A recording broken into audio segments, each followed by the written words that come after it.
Good evening, fellow Guyanese, and welcome to another program of Walter Rodney Groundings. I'm your host, Dion Abrams, and with me on the program this evening are Professor Clive Thomas and Brother Desmond Trotman. As usual, we'll be talking about issues relevant to the people of Guyana and possibly the world at large. Welcome to the program, gentlemen. Thank you, Dion. Well, it seems as though there is never-ending discourse on the budget, the debates, the cuts, and so on, to the extent that even the Private Sector Commission has gotten into the fray. How do you see, I don't know how much of the comments you would have been listening to, but how would you respond to those who seem to believe that the cuts are negative and counterproductive to the development of Guyana? Are you asking me? Well, I'll begin, yes. I think first of all we have to acknowledge that the first part of the budget process is complete. The Parliament has approved a budget which has within it cuts, I think, amounting to about $31 billion. Yeah. That is now the law of the land as far as the budgetary allocation by Parliament goes. But we have in the succeeding months for the rest of the coming fiscal year to see the implementation of the actions that have been agreed on by the Parliament. Now that is where there are a number of difficulties to arise. One is that what the government might very well do is, as in previous years, rather as in last year, disregard the decision of Parliament and try to undermine the cuts by acting outside the purview of the established procedures of Parliament, and to try to draw the money from their slush funds and from the other sources of finance that do not require parliamentary authorization. So I think that we'll have to go through a period in which the Parliament needs to be very vigilant that that will not happen. Then there's a second problem which will arise, in that the President has announced very clearly that his priority effort is to restore the cuts that were made. So not only might they be involved in that sort of process of trying to do what they did last year to get items reinserted into the budget, but they might go on an offensive which would include legal, action to make sure that those things that are cut do not remain cut. But my biggest fear is that over this period, if there's enough confusion and if there's not enough clear political direction, the opposition might build and give in to the governmental demand. So we have to hold the opposition's feet to the fire. That's the task of the general public now. If you advocate these cuts and if you made them, and if the basis on which you made them are, as you told us, then we want you to stick to your word. But I'm not confident that will happen over the coming year. So I would like to end on a note of cautioning Guyanese that the extent to which these cuts will remain intact will depend upon your vigilance. Yeah, Dion, I would want to start by saying that when the cuts were made and the budget was passed with the amended, in its amended form, that it met with great approval from the populace at large. In fact, I do believe that the populace had wanted to see more cuts. I think that the people were very concerned about money being given to Gaisuko. They were very concerned about the fund, the $100 million fund, which is managed by the Ministry of Youth and Sports, and they wanted to see that cut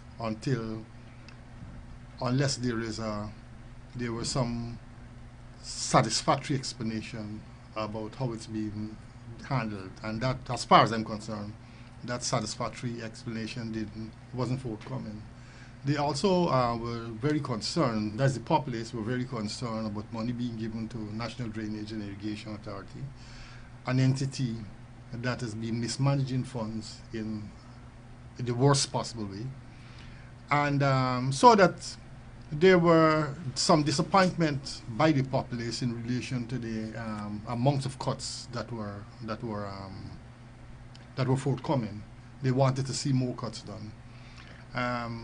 And they want to see, I agree with Professor Thomas, that they want to see the opposition hold fast in relation to the cuts that have been made, to ensure that the government, in spite of the utterances of the president, that they are not allowed to reinstate those cuts. I believe that the position which we have been advocating on this program over time, and that is that the opposition, political opposition, must be prepared to fight once it is that the matter goes to court, that the opposition must be able to fight tooth and nail in every area of judicial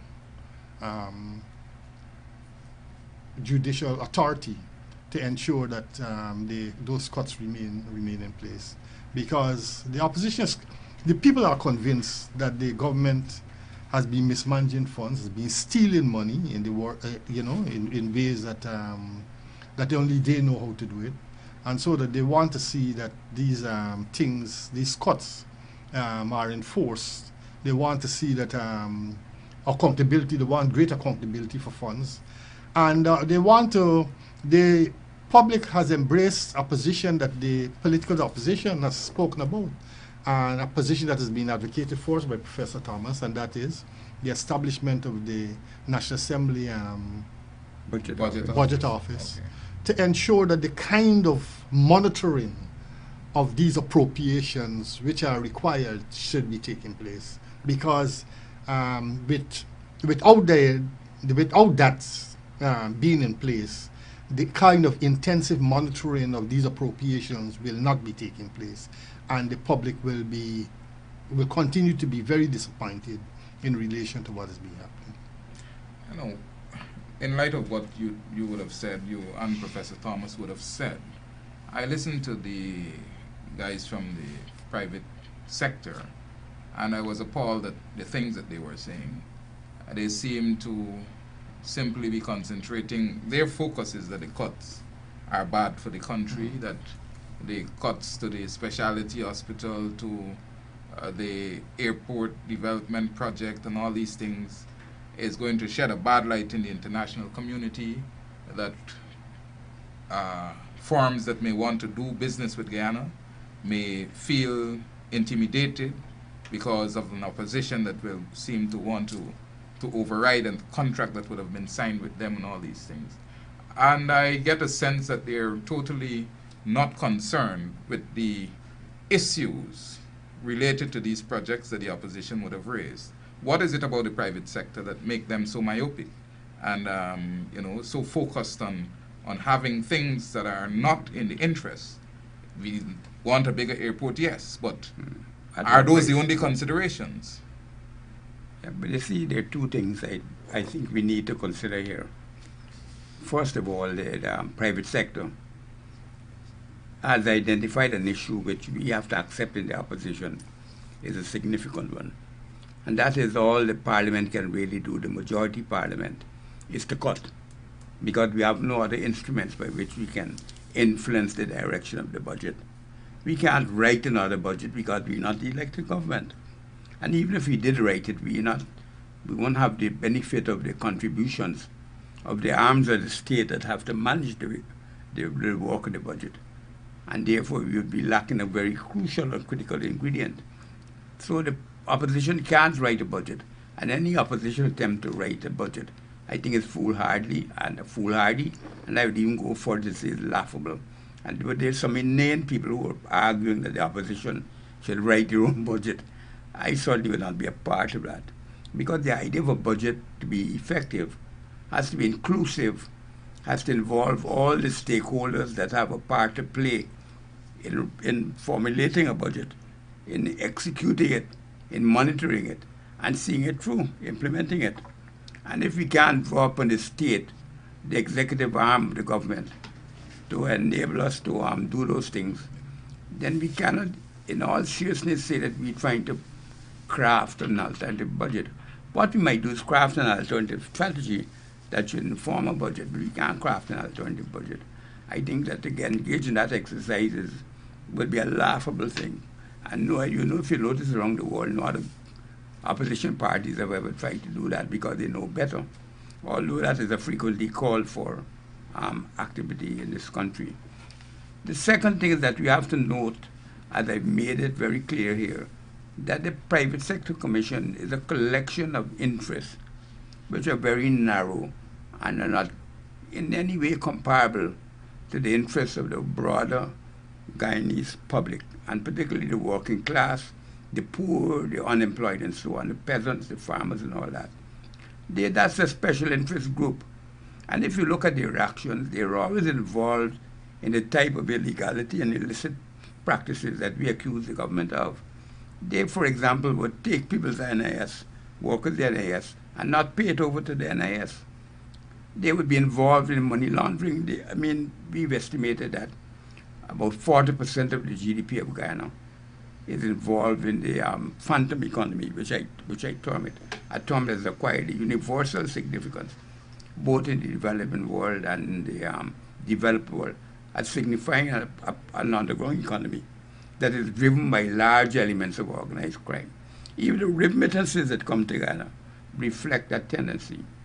And yet that sector wants to appear to the public as if it is purer and holier than thou. So when you look at some of the people they're the major conduits through which money laundering and financial misappropriation of the Guyanese wealth takes place.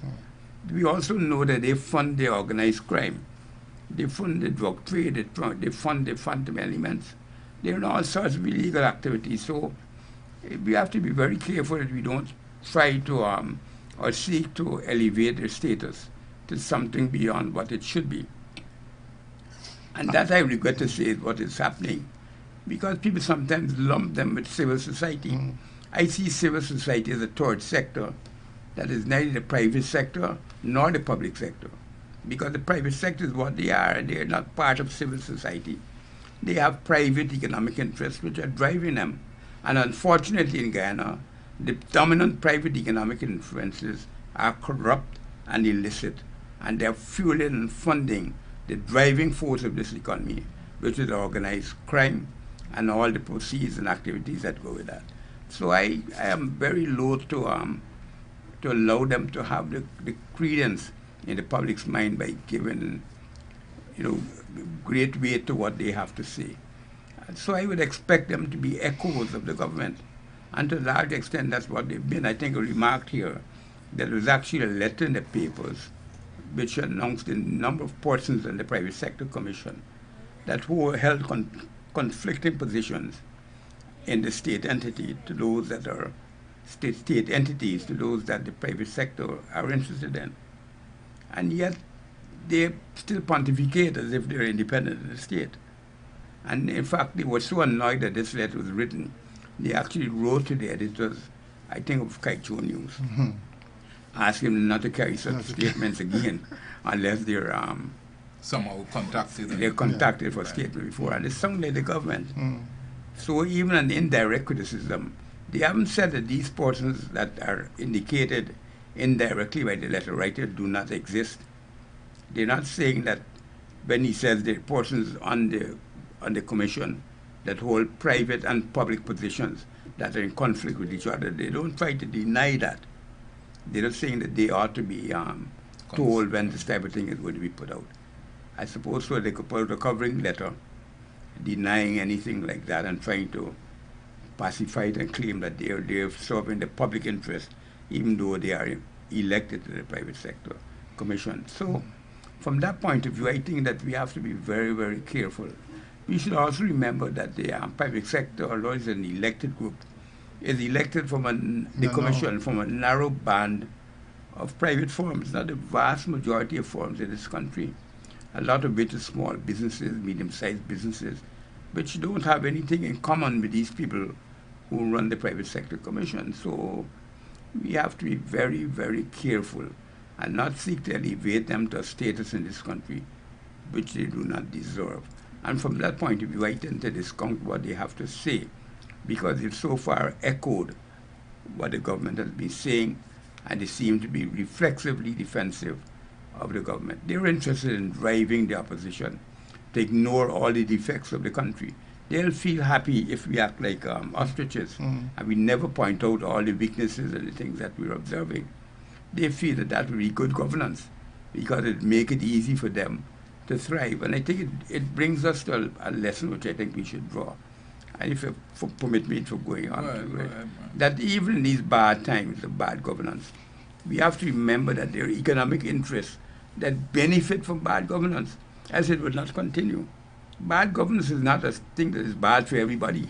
It is bad for you and I, as critics of the government, as a person looking to have an independent space to express their opinions or to influence public opinion. But for some of those marauders in the private sector commission, this state of affairs is exactly what they want. A government that is too weak to be able to control them. A government that permits lawlessness, which they are comfortable with. A government that creates minimal obstacles to their interrogation by larger and wider international forces, particularly as regards the sources of their wealth, their engagement with illegal and narcotics trading and all the type of thing, trading in persons, smuggling gold, money laundering, all of these things. That is what they can interested in. They don't want strong governance. They want appropriating the property of the state, States, of course, yeah. you know. So I don't know. But the point is, the thing is, why we have to, elevating them to some position that they're not really, should be credited with, is the fact is that they're on the state media, and these media houses have very wide coverage. But they give access to special groups. Well, that is why they get such special access, because they're sympathetic 99.99% to the state. And they can influence public opinion. But Dion, don't be surprised if you hear when I tell you that the masses of people out there are not taken in by this private sector. Because I was in Albistown yesterday, day before yesterday, and a couple of persons came up to me and said that they were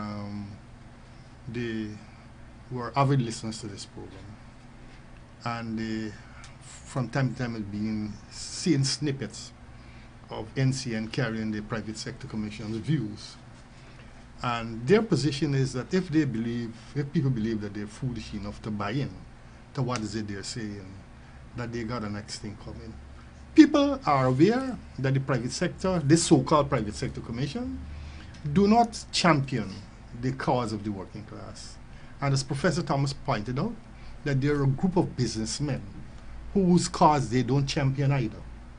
There's a special elite group. In fact, during my presentation in the last budget in Parliament, I referred to them as a group of persons, including drug lords, posing as businessmen. Because that is the situation. Professor Thomas is right. It's a bunch of elements who are prepared to uphold government's positions at the expense of the nation's positions, because they benefit from government's positions. And in as much as they're being given a lot of time on NCN in order to propagate their support for the government, it is not working. And the fact of the matter is that they're not taking time to go on the streets and talk to people one-on-one, because people understand very, very well what the situation is. And that is why it is, one of the reasons why it is that they have to try to negate the opposition's positions in relation to the cuts, is because they've come to understand that the larger populace are in favor of the cuts, because they see it as a way of exercising control over the government's excessive behavior. So that for me, I'm not surprised by the so-called the positions of the group that calls itself the Private Sector Commission. You could remember immediately after the elections, the chairman of the Ghana Manufacturers Association at a particular time said that he is not in favor of shared governance. A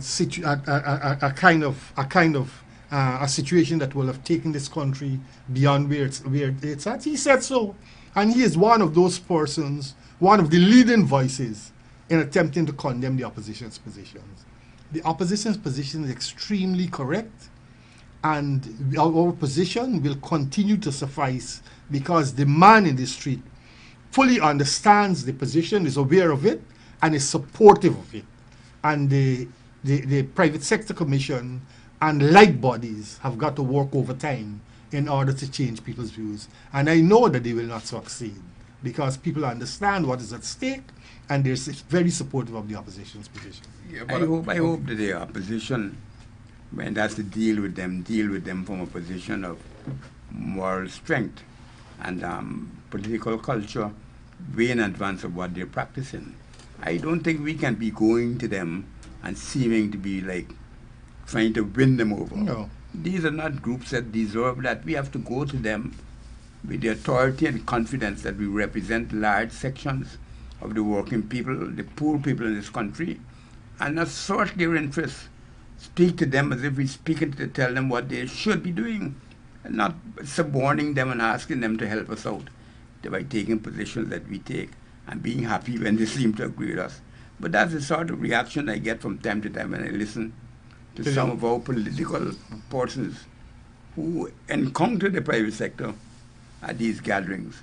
They seem pleased that they can persuade them to the truth in the APNU's position. Now, I would not be supporting the APNU if I did not believe that in these positions they represent the truth. So it is not surprising to me. It is surprising when they cannot see the truth. So I don't approach them as if I am asking for their guidance. I'm approaching them with the opportunity to be on the side of history, to be on the side of the poor and the powerless, and therefore to make decisions that advance the interests of working people, and not only at every time your own special interests. Because there are other private sectors that have done this around the region, have come out in courageous defense of some of the people's issues, and that is what we want to drive them to. Yeah, I fully agree with Professor Thomas on that point. You know why, Dion? Because we have to understand the role of the so-called private sector. Their role is clearly to undermine the opposition's position. Okay. Just imagine they cuss us out. They cuss us out, and in the next breath they request a meeting to see if it is that they could bring us around to their position. And, I mean, I have some hardline positions. In fact, I personally feel that in this kind of situation, we really should have no time for them. Well, you shouldn't even meet with them. Yeah, we shouldn't have no time with them. But I don't think that position is shared.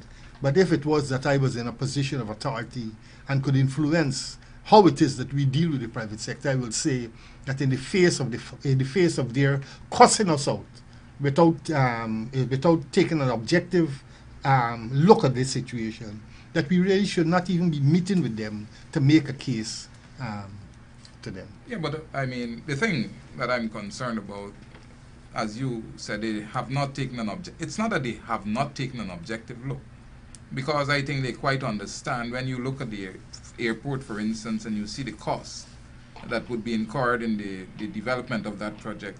You look at the specialty hospital, which you spoke about, you look at Marriott, and you, in sum total, you know, you look at the expenditure, and then you look at how Guyanese are going to be affected, put in debt, and then you are not sure, for instance, with the specialty hospital, that you're going to have value for money, because you're putting people who are not even in any way, just as they did with Gaisuko, having the capabilities. I call that opportunistic rogue investing. And this private sector seems very comfortable with it, because they are a bunch of opportunists and rogues. That's opportunistic rogue investing. The Marriott has no discernible origins.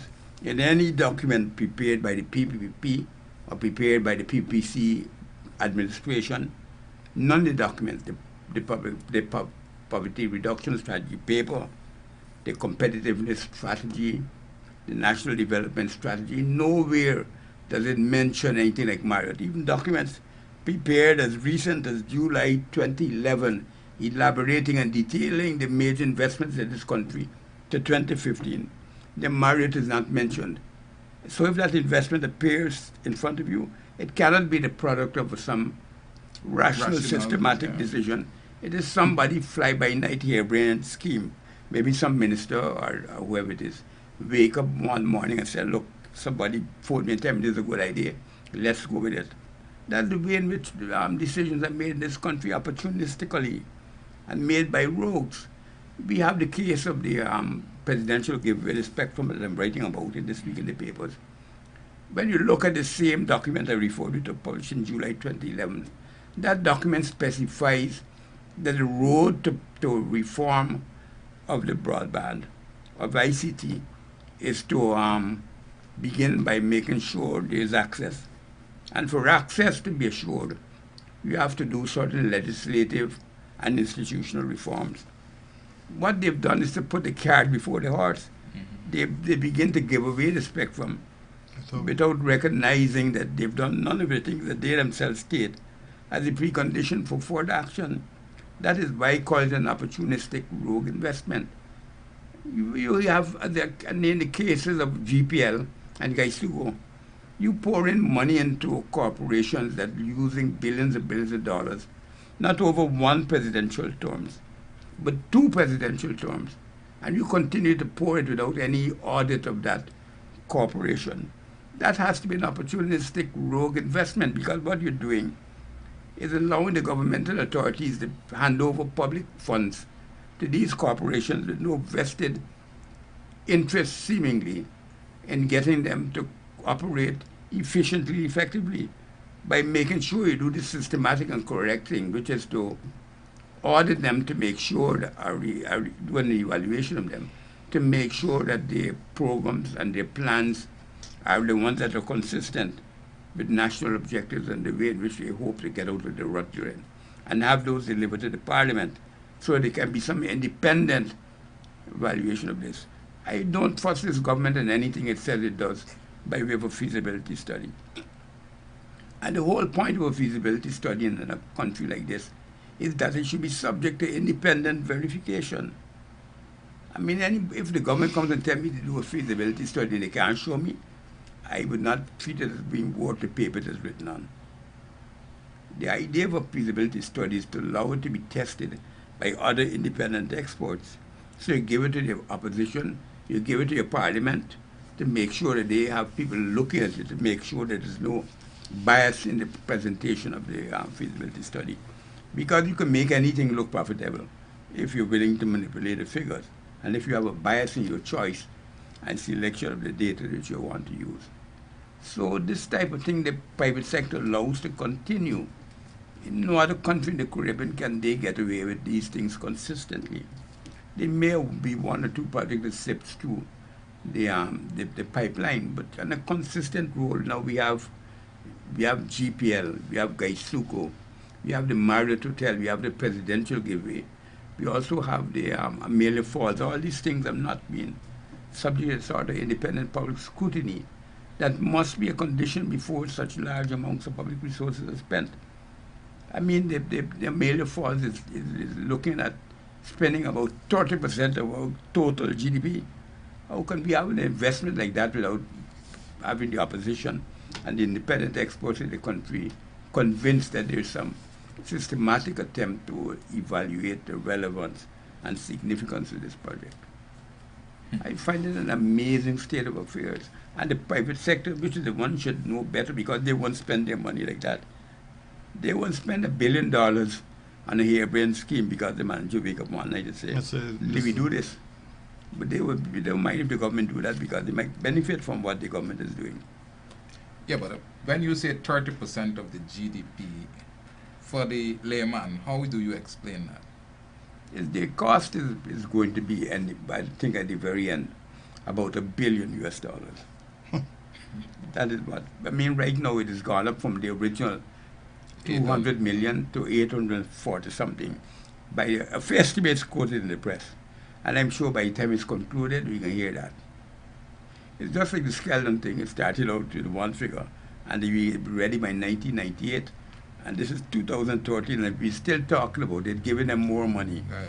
approving the estimates from the Ministry of Agriculture, even though that thing has failed every single year.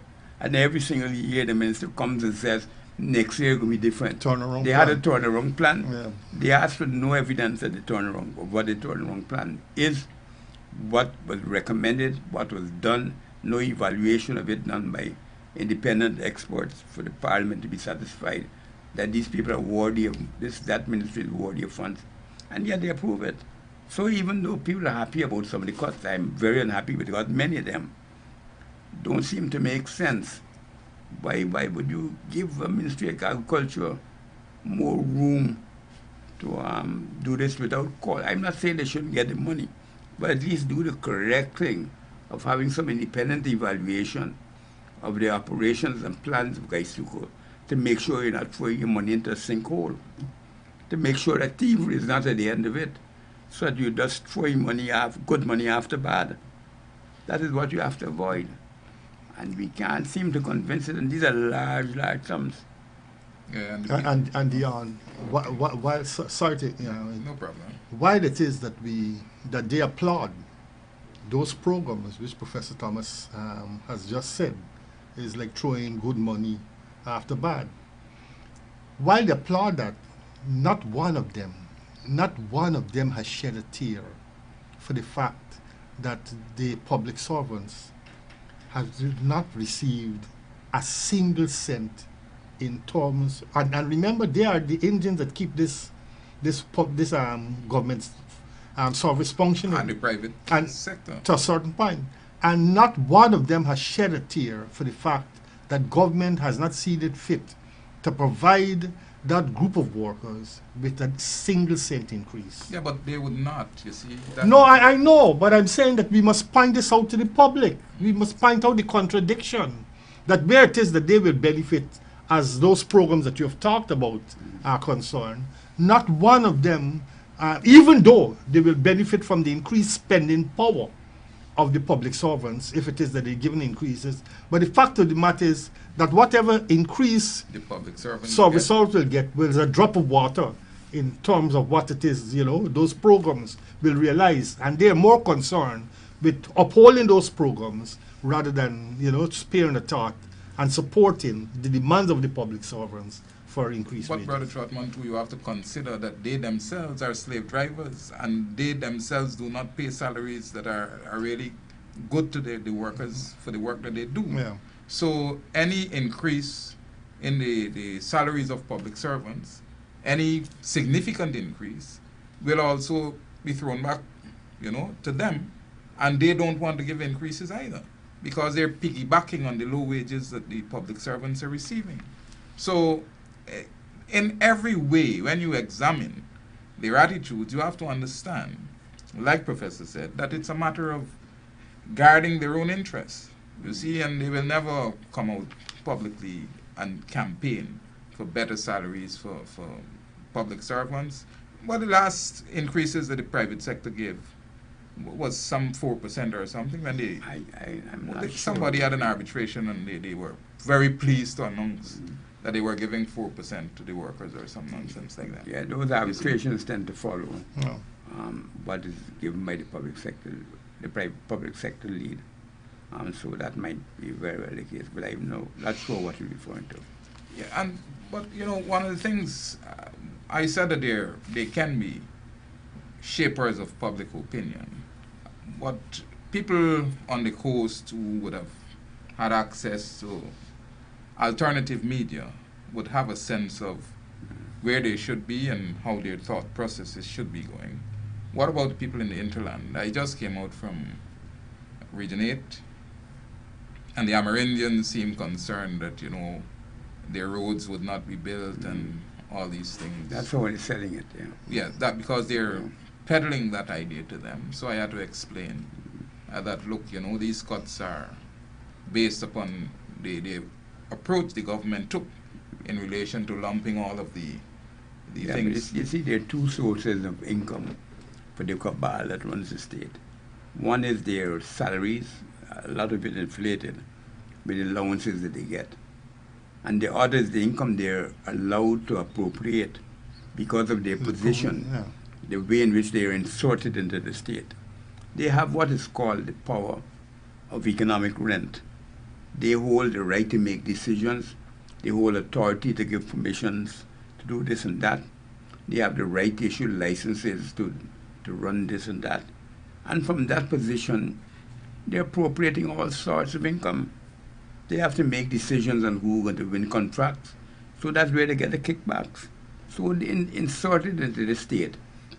There's the public employees that we call the state employees that you can recognize. Those with close connections to the ruling elite that insert themselves into that state get special pay and at the same time get special access to all the agencies of the state and therefore able to appropriate special wealth coming from that situation in which they are inserted. And that is the bulk of their wealth. These people can build the fancy palaces that we see, some of them with swimming pools larger than any house they ever had before they became a minister, by relying on the ministerial salary. That's not the source. It has to be kickbacks, it has to be all sorts of things in the alleyways and byways which allows them to appropriate. And that's why I say that they have a symbiotic relationship with the private sector, because they themselves do that. Use the authority to import and export goods, to slip in through that interstice within the trading structure, the drugs and the other illegal things that they want to do.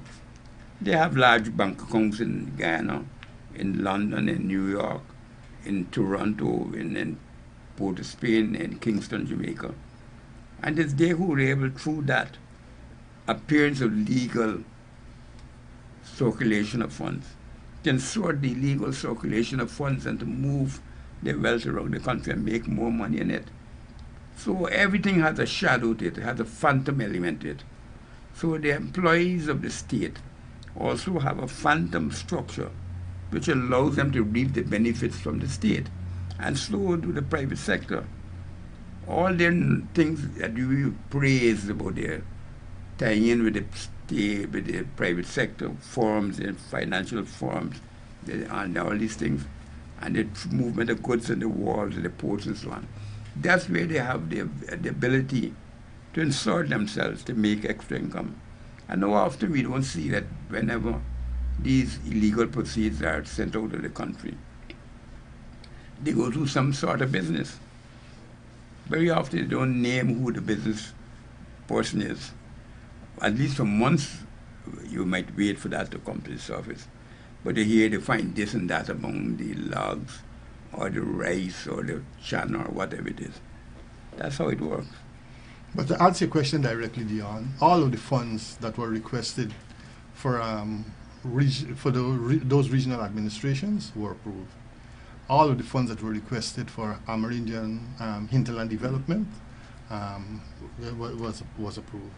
And so that for them to say that we have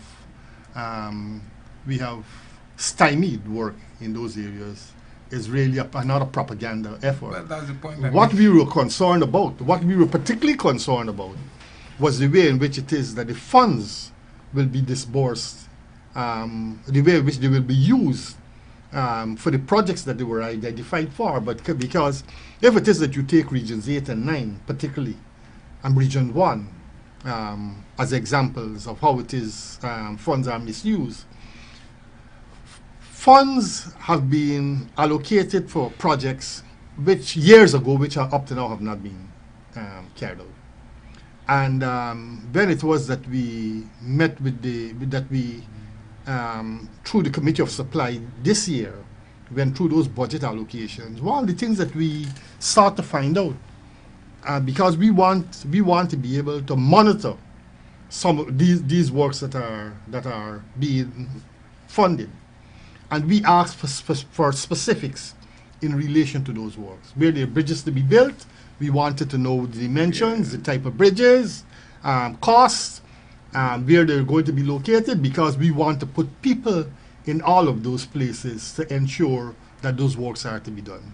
And so that when it is that we raise those questions in Parliament, we raise them not because we wanted to raise questions, but we wanted to have from the minister's mouth an explanation as to where these projects are going to be carried out. And on the basis of that, we approve the projects. But we now have the information, and we can say to our people in those respective regions that, look, go there and check for these works. Okay. These are the dimensions, these are where they should be located, and these are the costs, and give us a feedback. But what I'm saying, Trotty, is that the PPP is not telling the people that. They, one man wanted to take me to show me how bad a road was, because he is of the impression that this road has been cut out of the budget. You understand what I'm Yeah, saying? I get that. But what I'm saying, what is happening now is that the APNU is on a blitz, an Okay. outreach blitz, where it is they're going to areas and they're explaining to people what is going to happen. But our explanation will also include the information that I just gave, Okay. that these are the works that are supposed to be carried out. And you'll be surprised to know, and I think that the ministers were taken aback when we heard that a road is going to be rehabilitated, and we want to know what is the length of that road to be rehabilitated, what's the material that you're going to be using, and all of those are questions which came from us. I raised some of those questions, and it's on the basis of those questions that we got some of the answers that I'm telling you about. And as a result of that, we felt that those sums of money should be approved. We did not stand in the way, and we're going out into those communities to let people know what was happening. Just recently, before we even went into the Committee of Supply, APNU went on a blitz in Region 9, and the information which they gathered was startling information. On the basis of that a lot of the arguments that we raised in relation to Region 9 were raised in Parliament. Okay, well, I'm happy to hear that, efforts are being made to reach people in these far-flung communities, because the government, they have the resources, our resources, and they're there all the time, always peddling some kind of misinformation. I was looking at cricket when I was coming here, before I came here, and I heard the NCN saying that they cut money from NCN, and they use NCN to inform the people of the good that the government is doing in various communities. Propaganda, bullshit like that. It's amazing. I mean, we have to expect that they're going to twist the truth, because they're not known for speaking the truth, and they're going to manipulate the data and information to deceive. But we have to find means of countering that. I think it's a big job that we have to do. And I'm glad to hear there are outreaches that are attempting to do that. We have to look at where you said you raised a lot of questions about the budget in the regions and so on. They've slashed Region 4's budget. They continued insertion of the REOs based upon instructions from the minister to, redo the entire budget that the region would have presented, so that it is not a reflection of the council itself, but simply some kind of administrative decision. Right. So, but then we also have the problem, as again I'm raising these things, of this REO who continues to use the monies of the region in ways that are totally, against any kind of accounting procedure, any kind of transparent, use of the funds. The last meeting, we had $6 million odd for projects that were supposed to have been done, but nobody could find the projects, and nobody knows. But monies are there to pay the people for these projects, and some would have been paid. And yet, when you make these complaints to the minister, nothing is being done. So again, I'm raising the point that why would a minister condone such things if in some way he's not colluding with the element to get some of this money that is being misappropriated? Dion, in this year's budget presentation, I want to tell you something, that APNU had an amazing team of geographic representatives. Geographic meaning that they represented certain regions who really were on the ball in relation to examining the ministers on the matters of the budget. Very, very, very intensive work were put in by those persons, and I want to applaud them publicly about the work that they've done. One of the things that we were concerned about, and it occupied a lot of the time of some of the presenters, was the role of the REOs. Last year, I sort of went to town on the REOs. This year, other spokespersons took it up and ran with it, because we were concerned, as you have said, about the fact that in some regions, and this is more prevalent in the hinterland communities than it is on the coastal communities, because in the hinterland communities you find, take Region 8 for example. Region 8, we understand that the councillors had no input in the preparation of the budget, had no input, in spite of the assurances given by the minister, but to the contrary, they had no input. And there were letters to this effect, that they had no input. The REO, who's a person of that great questions have been raised about, and we've spoken about his transgressions on this program over and over. He is a law unto himself, and several complaints have been made to the minister without redress to the council. A motion of no confidence was moved in him, and nothing has happened. The minister pretended during the budget inquiry as if it is that he had no knowledge of this thing. But it's there, the information is there. The information is there. So people are concerned. I mean, in Region 4, where there was some interface between the council and the RUs, the regional administration, about the preparation of the budget, because I understand that there was some kind of interface between the regional councillors and the regional administration. But in the final analysis, after the allocations would have been made, the regional administration is supposed to get back to the council, and that collective will prioritize the works to be done based on the allocations that are made. But that is not being done. Now consider this. If that is taking place in communities on the coast, in regional administrations on the coast, what the hell is happening in relation to regions 8 and 9 and 1, where the power of the REO seems to be even greater than on the coast? But one of the things that a point that was being made by a friend of mine from Region 5, he was saying that it's only in Region 4, the regions that are controlled by the opposition, that you hear nothing about the chairman. You hear about the RU, and you hear about all the other agents in those councils. Said in Region 6, in Region 5, and so on, everything is about the chairman. You see, the prominence is given to the council and the chairman, because that chairman is a PPP person. But in the other regions where they have a minority, then they simply try to stifle all the work of the council and to try to make the council a non-entity. We've discussed that before, and we've said that let's take Region 4.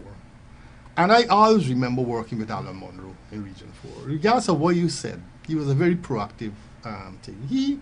He wasn't a person who was merely satisfied with writing letters and he was prepared to confront the establishment in the interest of the region. And I believe that here's where the difference lies. If it is that you prepared only to write letters as a means of getting, believing that you could get things done, the government is not going to take you seriously. And I believe that in those regions that are run by non-PPP executive bodies, that the persons who lead in the regions should be more proactive in terms of the interests of the regions. And that's the only way in which it is that you're going to survive. Because if you don't do that, what's going to happen, what will continue to happen, is what is already taking place. Well, I would tend to support you on that.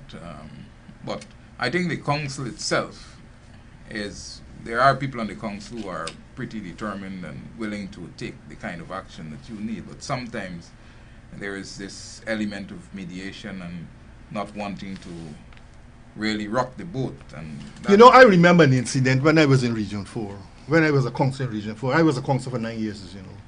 I remember a year we were concerned about, I was concerned about the way in which they were treating with an Afro-Guyanese woman who was the overseer in Eccles, Ramsburg. And we wrote to the minister, Collymore, and Collymore did all manners of tricks to ensure that that matter wasn't dealt with. And a day I waited until it was the regional, was the RDC statutory meeting, and it so happened that it coincided with a meeting of cabinet. And I decided that I was spending that day in front of the office of the president, protesting the treatment of that thing. It was during Janet Jackson's tenure as president. I had written to her, and she had never responded to my letter. Not even, up the time of that protest, she hadn't even acknowledged my letter. And before my protest action was finished, she wrote a letter acknowledging my letter and informed me that she had instructed Collymore to take certain courses of actions. And I think that's the way in which people gotta go. You can't just sit down and wait. There could be action of one, and there could be actions of a collective. And you gotta take action, or else you're not going to get any place. Last meeting, Brother Trotman, the heads, I interacted with some heads of departments and, of the region. And they intimated to me that because we were questioning the RU, after not attending meetings for nearly the entire year, he was at that last meeting. And we asked him some questions. And they informed me that the man was lying at every turn. And he knew that they were aware of it, but he feels that he can get away with these actions because somehow, they kind of push and energies to have him not take these actions is not coming forth. Every time the council tries to be harsh and to move forward in a direction that would put him in his place, there is always this drawing back or pulling back by some elements. And I think he will continue that way. There are a whole set of black tanks in the compound, and they want that investigated. There is some black car in the compound there that there are concerns about, because, the monies that are being spent, people know not how they're being spent and for what reason. And so the people who are also heading the departments have concerns. And they know when this man is lying about finances, because they too are being intimidated and they are not being given the opportunities to manage their departments in the way that they should. So these things are issues that have to be dealt with. And the regions that are not controlled, in the regions with the PPP, where they're controlling, they do whatever they want. It's not that they are above board. They're not above board. In Region 3, we understand what is happening there, Region 5 and so on. But we have to bring the system, in line, just as we want to bring the executive and the ministers and all of those in line with the... Nothing is wrong with the regional chairman at the end of a meeting, at the end of an RDC meeting, holding a press conference and identifying those issues which are of concern to the but RDC. the press should be in the meeting. Yeah. But if the press is not there, invite the press. Kwame used to carry the press whenever he wanted to make himself the regional chairman can bring the press. And the RDC meetings are supposed to be open to the public. And similarly should be open to the press. Bring the press so that the press could get a sense. The press could hear for themselves the concerns that are being expressed and can report on them. But if none of that takes place, if it is that the regional chairman sits by and allows these things to go on day after day and does nothing in terms of advancing to the public what the concerns are, what's going to happen? People get the impression that everything is hunky-dory. But there's an aspect to this matter which I have never really commented on publicly, but I think it's perhaps worth stating now. When I first came back to this region after studying in Britain, the view held by most political theorists of the region, particularly the progressives, was that the countries of the region were too small to carry a layer of central government and a layer of local government. And there was actually a movement to abolish local government. That was the position taken by progressives. And I suspect in the early days with the Chetty Jagans and them, that maybe was their whole view of what local government was. That the local government is what the central government wants to do locally. And you don't have to impose another layer because the country is so small, you don't need to have a local government interposing between the people and the central government because the people can go directly to the central government. They used to even give examples of how bad this was because they would say, for example, when they look at cabinet records in Trinidad, there are many times when the cabinet would spend 2 or 3 hours discussing how to dispose of a dead cow or dead dog in Cypria to show you how inefficient local government had become. So I think there's a throw over that attitude that local government is not a deserving element of genuine democracy in small states, and that it is only because we have a hinterland that separates itself from the coast and makes that a sharp division that needs to incorporate the hinterland into what is happening on the coast, where all the administration is located, that maybe there's a little more sympathy for local government.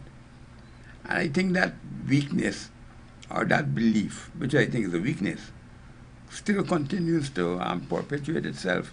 There's still the view by those regional executive officers that this thing should be handled by the state. They are extensions of the legitimate arm of efficiency. And these local government people, we recognize and we tolerate them. But they're really impediments to growth. They don't bring any local input into the process. They are costly impediments to the smooth functioning of the central government.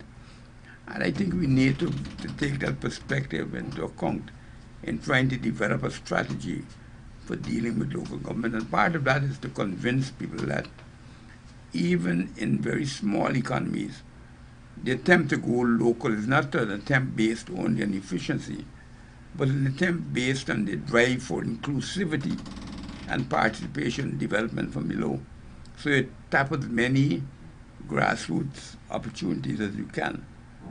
But there's still that, I think, executive-dominated view that local government is some or the other not efficient, and the local people can't make rational decisions because they're not educated enough. But I don't think the PPP, themselves are educated enough to be forwarding that view, Professor. No, I think they're uneducated enough to do it. The thing is with, no, their just an position. instinctual reaction. I don't know to what extent it still remains with them. But that's a view that we have to fight against. I mean, it's only the younger generation by that time of political theorists in the region that were arguing for reintroduction of local government. But when I came here as a graduate from LSE, the movement of the region was to abolish local government as an impediment. Okay. And throughout this region, almost most of the states abolished it. I would understand if you would have said a Dr. Jagan or possibly a Teixeira, but those other elements are not of that kind of thinking. I don't believe that they would get anywhere near that level of reasoning. They might be to consider that. For me, their entire objective is to erode any gains that would be made by the opposition. And they demonstrate that. Yeah, but I'm trying to link it to that other dimension, which I've never really articulated in Guyana since I've been here. It's the first time I've publicly stated or even written about it.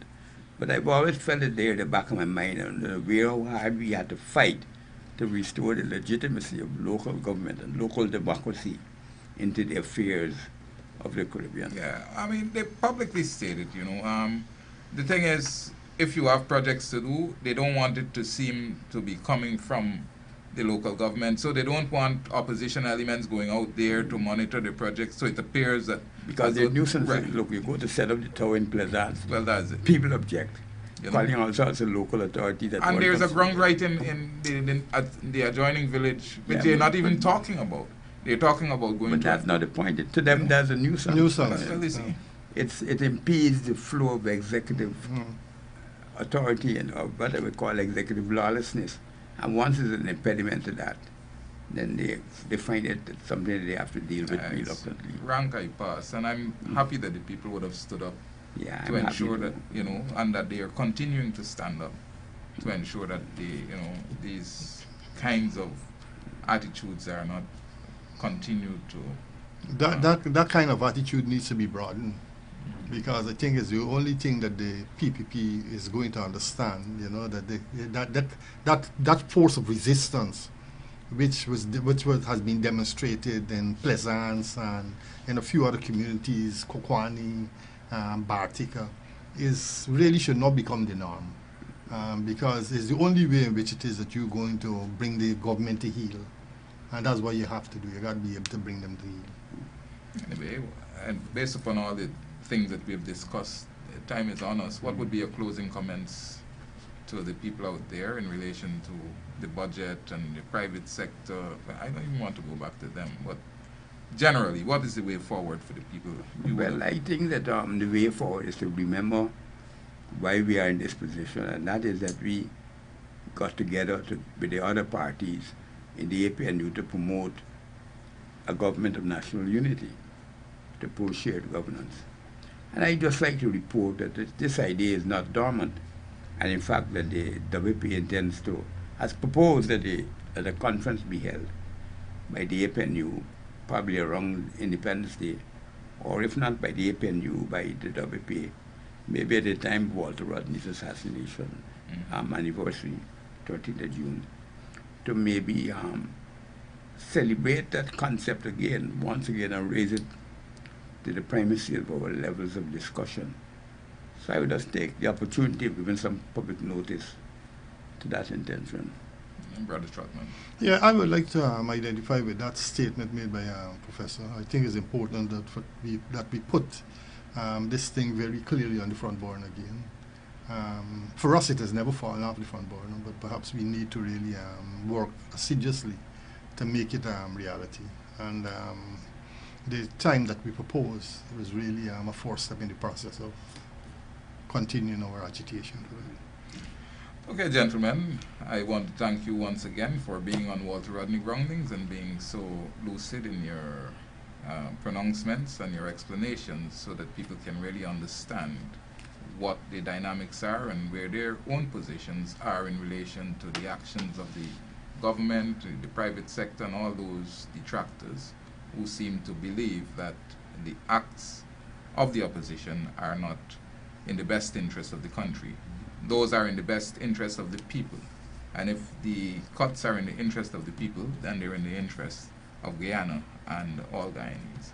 Thank you very much for being here, and I look forward to having you with me on the program once again on this same channel next week. To the people out there, thanks for watching. Do have a good evening.